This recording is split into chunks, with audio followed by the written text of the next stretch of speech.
پیش خدمت ہے کہانی جہنم کے پجاری کا 9واں حصہ۔ جمشید بزرگ سے اجازت لے کر ان کی کوٹلی سے باہر نکل آیا۔ باہر ابھی رات کا اندھیرا پوری طرح سے دور نہیں ہوا تھا، لیکن مشرقی افق پر جو صبح کی پہلی روشنی ابھرنا شروع ہوئی تھی، اس کی وجہ سے درختوں اور مکانوں کے خاکے دھندلے دھندلے نظر آنے لگے تھے۔ جمشید نے ڈرتے ڈرتے کوٹلی سے باہر قدم رکھا اور وہیں رک گیا اور چاروں طرف غور سے دیکھنے لگا۔ اس کو یہ خیال بڑا حوصلہ دے رہا تھا کہ اس پر بزرگ کی دعا کا اثر ہے، جس کی وجہ سے خونی آسیب اس پر براہ راست حملہ نہیں کر سکے گا۔ بس اسے صرف ہر طرف سے خبردار اور چوکس رہنے کی ضرورت ہے۔ جمشید پھر سے اپنی اصلی جسمانی حالت میں آ چکا تھا۔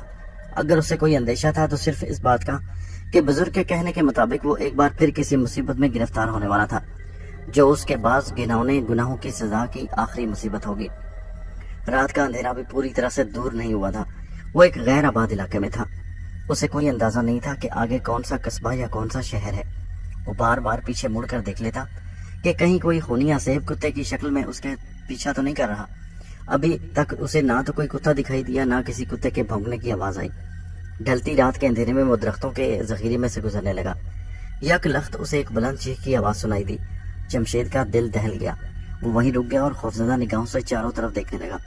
اچانک غراہٹ کی خوفناک آواز کے ساتھ ایک بڑا سیاہ کتا درخت کے پیچھے سے نکل کر اس کے سامنے آ گیا اور اپنے نوکیلے لمبے دانت نکال کر گرانے لگا۔ اس کی آنکھیں انگاروں کی طرح دہک رہی تھی۔ جمشید فوراً سمجھ گیا کہ یہ خونی آسیب ہے۔ خونی آسیب کے خیال سے اس کا جسم دہشت کے مارے سرد ہو گیا۔ اس میں بھاگنے کی بھی سکت نہ رہی، مگر اس نے اپنے آپ کو سنبھالا اور یکدم پیچھے قدم ہٹا لیے تاکہ الٹے پاؤں بھاگ جائے۔ اتنے میں کالے کتے نے وحشیانہ غراہٹ کے ساتھ جمشید پر چھلانگ لگا دی، لیکن اس کے جسم سے ٹکراتے ہی کتے کی چیخ نکل گئی اور وہ اس طرح اچھل کر نیچے گرا جیسے اسے کسی نے پکڑ کر دور پھینک دیا ہو۔ زمین پر گرتے ہی کالا کتا غائب ہو گیا اور اس کی جگہ دھوئیں کا ایک گولا نمودار ہوا، جو تھوڑی دیر فضا میں گونجدار آواز میں گردش کے بعد غائب ہو گیا۔ جمشید نے خدا کا شکر ادا کیا اور درختوں کی دوسری جانب ہو گیا اور تیز تیز قدموں سے چلنے لگا۔ وہ اینٹوں کے ایک بھٹے کے پاس سے گزرا تو اسے ایک ایسا لگا جیسے ایک انسانی سایہ اینٹوں کے بھٹے کے اندر سے نکل کر ایک طرف غائب ہو گیا ہو۔ جمشید کو آسیبی سائے کا خیال آ گیا۔ یہ بلا ابھی تک اس کے پیچھے لگی تھی۔ اس خیال سے وہ کسی حد تک مطمئن تھا کہ بزرگ کی دعا کے اثر سے اس پر آسیبی سائے کے جادو کا اثر نہیں ہوگا، لیکن اسے یہ معلوم نہیں تھا کہ افریتی ڈان کا آسیبی سایہ کسی دوسرے روپ میں بھی اس پر اپنے تجسم میں قید کر سکتا ہے۔ پھر وہ ہوشیار ہو گیا۔ اس نے راستہ بدل لیا اور سیدھا جانے کے بجائے وہ اینٹوں کے بھٹے کو اپنے بائیں جانب چھوڑ کر ریلوے لائن کی طرف چلنے لگا، جہاں ریلوے سگنل کی سرخ بتی ڈھلتی سرد رات کی دھند میں جھلملاتی دکھائی دے رہی تھی۔ ریلوے لائن کے ساتھ ساتھ چلتے ہوئے کسی اسٹیشن تک پہنچنا چاہتا تھا تاکہ اسے یہ معلوم ہو سکے کہ وہ پاکستان کے کس علاقے میں ہے۔ صبح کا اجالا پھیل رہا تھا۔ ریلوے لائن کے ارد گرد درختوں کے خاکے ابھرنے لگے۔ ٹھنڈ بہت پڑ رہی تھی، دھند کی وجہ سے سردی اور بھی زیادہ ہو گئی تھی۔ جمشید کے دونوں ہاتھ اپنے چمڑے کی جیکٹ میں تھے۔ کسی وقت اسے لگتا جیسے آسیبی سایہ اس کے قریب آگے نکل گیا، مگر وہ ریلوے لائن کے ساتھ ساتھ چلتا گیا۔ دھند کے غبار میں اسے کچھ فاصلے پر ریلوے اسٹیشن کی 2-3 روشنیاں نظر آئیں۔ اس نے اپنی رفتار اور تیز کر دی۔ اس اسٹیشن پر پہنچ گیا۔ یہاں آ کر اسے معلوم ہوا کہ وہ لاہور کے مضافاتی ریلوے اسٹیشن پر ہے۔ اسے بڑی خوشی ہوئی کہ وہ اپنے شہر میں آ گیا ہے۔ اسٹیشن کا پلیٹ فارم سخت سردی کی وجہ سے خالی خالی لگ رہا تھا۔ وہ ایک بینچ کی طرف بڑھا تاکہ وہاں بیٹھ کر لاہور کی طرف جانے والی کسی گاڑی کا انتظار کرے۔ دھند میں دور سے اسے بینچ خالی نظر آیا، لیکن جب وہ ذرا قریب گیا تو دیکھا کہ بینچ پر کوئی بیٹھا ہوا تھا۔ جمشید کو دیکھ کر وہ انسان اٹھ کھڑا ہوا۔ جمشید قریب آ گیا۔ اس نے اس انسان کو پہچان لیا۔ وہ اس کی دوست اور ہمدرد آتما آرتی تھی۔